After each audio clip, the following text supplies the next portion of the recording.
Hello students, AKS law class में आपका स्वागत है। आपने हमारे पिछले वीडियो देखे होंगे और वे पसंद भी किए होंगे। अगर आपने अभी तक हमारे इस चैनल को सब्सक्राइब नहीं किया है तो सबसे पहले आप इसे सब्सक्राइब जरूर कर लें, जिससे आगे हमारे आने वाले नए वीडियो की सूचना आप तक पहुंच सके। तो आज हम लाए हैं आपके लिए भारत का संविधान और इसके अंतर्गत आज का टॉपिक है विधि का शासन यानी रूल ऑफ लॉ।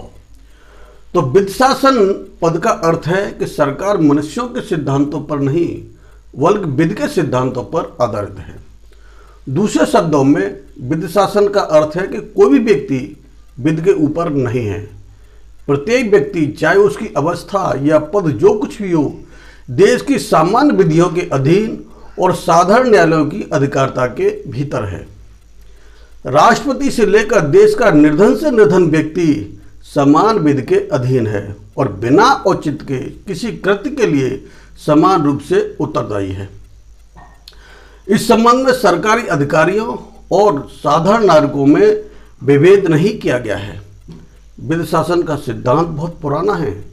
इसका प्रवर्तक न्यायमूर्ति कॉक को माना जाता है, क्योंकि उसी ने कहा था कि राजा को ईश्वर और विधि के अधीन होना चाहिए। इस तरह कॉक ने प्रशासकों की महत्वाकांक्षा के ऊपर विधि के आधिपत्य का समर्थन किया। आगे चलकर प्रोफेसर डाइसी ने विधि शासन की शास्त्रीय मीमांसा प्रस्तुत की और उनका मत विधि जगत में काफी प्रभावशाली रहा। प्रोफेसर डाइसी के अनुसार विधि शासन से तात्पर्य तीन बातों से है, जिनमें पहली है विधि की सर्वोच्चता। इसका अर्थ है कि विधि की सर्वोच्चता न कि सरकार की मनमानी शक्ति, अन्य शब्दों में एक व्यक्ति को केवल विधि के उल्लंघन के लिए दंडित किया जा सकता है, किसी अन्य बात के लिए नहीं। डाइसी का विचार था कि जहां कहीं भी विवेकाधिकार है वहीं मनमानी करने की गुंजाइश रहती है, जो नागरिकों की विधिक स्वतंत्रता को असुरक्षा की ओर ले जाती है। दूसरी बात, विधि के समक्ष समता। इसका मतलब है कि सभी व्यक्ति विधि के समक्ष समान हैं। डाइसी की यह प्रतिपादना थी कि प्रत्येक व्यक्ति एक ही विधि के अधीन है, कोई भी व्यक्ति विधि के ऊपर या विधि से परे नहीं है। इस प्रवेश में डाइसी ने विधि शासन तथा फ्रांस की ड्रॉइट एडमिनिस्ट्रेटिव में भेद किया। उन्होंने फ्रांस में स्थित ड्रॉइट एडमिनिस्ट्रेटिव की कट आलोचना की, क्योंकि वहाँ शासन तथा नागरिकों के बीच विवादों के विनिश्चय के लिए पृथक रूप से न्यायालय की व्यवस्था है। तीसरी बात, यहाँ पर संविधान सामान्य विधि का परिणाम है। इसका तात्पर्य है कि शक्तियों के अधिकार का स्रोत संविधान नहीं बल्कि न्यायालय द्वारा नियमों के निर्वचन और उनके प्रवर्तन पर आधारित है। प्रथम दो तत्व भारत में लागू होते हैं, किंतु तीसरा तत्व लागू नहीं होता है, क्योंकि भारत में व्यक्तियों के अधिकार का स्रोत संविधान है।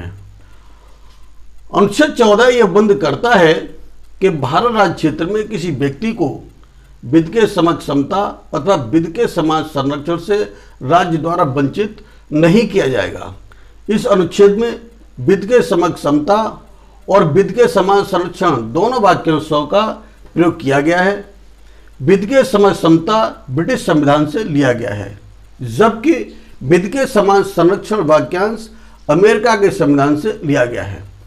इसका अर्थ है कि समान परिस्थिति वाले व्यक्तियों को समान विधियों के अधीन रखना तथा समान रूप से लागू करना, चाहे वे विशेषाधिकार हो या दायित्व हो। इस पदावली का निर्देश है कि समान परिस्थिति वाले व्यक्तियों में कोई विभेद नहीं करना चाहिए और उन पर एक ही विधि लागू करनी चाहिए। अर्थात यदि विधान की विषय वस्तु समान है तो विधि भी एक ही तरह की होनी चाहिए। इस प्रकार नियम यह है कि समानों के साथ समान विधि लागू करनी चाहिए, न कि असमानों के साथ समान विधि लागू करनी चाहिए। भारतीय संविधान के अनुच्छेद 14 में निहित विधि शासन संविधान का आधारभूत ढांचा है। अतः इसे अनुच्छेद 368 के अधीन संशोधन करके नष्ट नहीं किया जा सकता है। भारत में संविधान सर्वोच्च है। संविधान की उद्देशिका में विधि शासन की संकल्पना का निर्देश है।